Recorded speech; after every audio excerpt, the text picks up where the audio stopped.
Jade Cargill haters are not going to want to hear this one thing said about the WWE Women's Champion. When it comes to Jade Cargill, we all know that she is a very controversial name. Either you like her or you don't, you believe in her or you don't, you think she's overrated, or you think she is justified in her position. And WWE, since the get-go, has made it very clear that Jade Cargill is not only special, but she is unique, and she is like no one else. And finally, after about 2 years or so, it's been 2 years since she signed with WWE after leaving AEW, they finally pulled the trigger. They finally put the Women's Championship on her, something in which they originally had planned in late 2024, heading into 2025, and plans for her to defend said championship at WrestleMania 41, only for a neck injury, in which she later confirmed sidelined those plans, sidelined her, and as a result, delayed those plans. So WWE, once they got her back on television, when she was medically cleared, they hit the gas. And if you are in favor of this, if you like this, well, I got some more good news for you. Because we saw her go and have a really good feud with Naomi. We went and saw her work with Asuka in the Queen of the Ring finals. And we ultimately saw her come short against Tiffany Stratton in her attempt to capture the Women's Championship. After multiple matches, after an embarrassing triple threat match on SmackDown, we finally got it. We finally got Saturday night's main event, a one-sided beatdown of Jade Cargill to Tiffany Stratton, resulting in Jade Cargill winning the Women's Championship. Now, Bully Ray, another controversial name in the wrestling sphere, if you will, he went on Busted Open Radio, and he gave his thoughts on not only Jade Cargill's win, but also what they need to do with her, which is an interesting question. A lot of people have those same type of questions, and there's really not a lot of answers out there. But what he said, I think, was very, very interesting. So he believes that WWE, they need to do more with Jade Cargill. They need to go all out in giving her a big push, and that's what he had to say. Take your foot and put it on the big pedal to the right and press down on it to the floor. Hit the nitrous, hit the afterburners, hit whatever you got to hit the gas on Jade Cargill. Jade came into WWE, and there seemed to be a little bit of a, what's going on with Jade?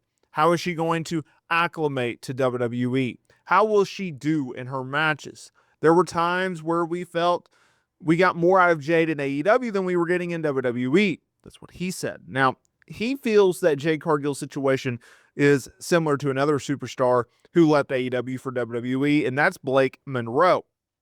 Now, Ray thinks that this is the right time for WWE to finally pull the trigger on Jade Cargill and make her a huge star. And that's what he has to say. I think the WWE said at Saturday night's main event, all right, this is it. We're pulling the trigger on Jade. We're going to give her, we're going to have her beat Tiffany Stratton in a definitive fashion while giving Tiffany a little bit of a crutch to lean on with this knee injury. But Jade is going to win in a definitive fashion, and we're going full-blown with this woman. Okay. Now, he added that he would book Jade Cargill as a dominant force coming out of the championship win. He would have everyone that she gets in the ring with, that she would absolutely squash everyone in her path. He said, I want to see Jade Cargill destroy everyone. I don't want competitive matches. I don't want any of that crap. I want something different. I want a monster. I want a destructor. I want a killer. I want that. Now, if they go with this, it's going to piss off a lot of people because they will then think that they're right. Oh, that's what she did in AEW, so that's what she's going to do in WWE. I'm not against the idea. I think if you have her go out there and do just squash match after squash match after squash match, I think it's going to get old. I think it's going to get repetitive, and I think it's going to happen really, really quick. I think there is a point in time in which you can do that. You can go out there and have her squash everyone. The reason they did it was Tiffany was because A, we got to see so much of Jade versus Tiffany.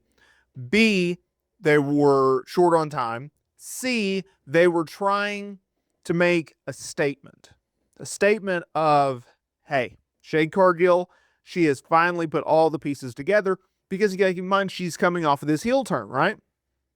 So you're coming off of a heel turn. This is your 4th match for the women's championship. You have to win this match. There's no other options, or you're dead in the water. She was dead in the water as a babyface until she turned heel. So you had to do the heel run. You had to do it. And how do you do it? How do you start off it?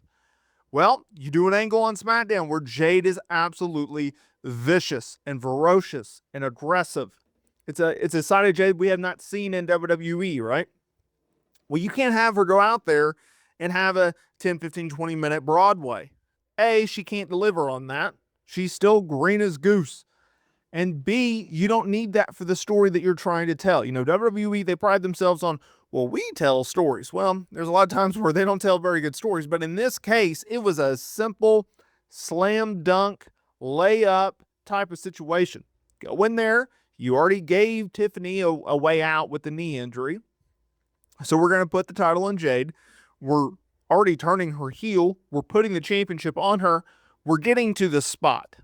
Now, that does not mean that I agree with the direction and the journey in which we got to this Jade Cargill crowning moment. I do not agree with it.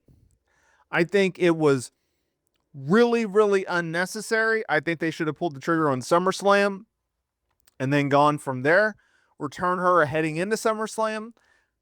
I'm glad we got to our final destination, but the journey in which we got there was a little bumpy. It was a little bumpy. It was a little intertwined. It was a little curvy, and there was a lot of curves and a lot of bumps in which we hit, almost went off the road for absolutely no reason. You didn't want to beat her at SummerSlam? Fine, don't beat her at SummerSlam. You want to do a no contest? Okay, I guess. It's unnecessary completely. Oh, well, we need a triple threat match, and we're going to throw Nia Jax in there. Not necessary at all, right? You didn't want to beat Jade in the SummerSlam match? Fine. Have her turn heel right after. I literally pitched this, okay? I can remember it like yesterday. It was a Sunday after SummerSlam or the Monday after SummerSlam, and I go, all right, you didn't want to beat her as a babyface. You don't believe in her as a babyface as your women's champion. All right, that's fine. Let's move this along. Let's get her as a heel, and let's have her go out there and absolutely demolish Tiffany Stratton. And now they took several months for whatever reason, but they finally got the mission accomplished. So just a lot of unnecessary stuff. But yeah, I agree with Bully Ray. Man, let's go. Like, this is your chick, right? You signed her. You made her a big deal. This is what you wanted, right? Well, let's go with it. If we're going, let's go all the way. And I think that WWE is finally sharing that same sentiment. I mean, we'll see if it goes the full distance, but like, it's where we're at right now.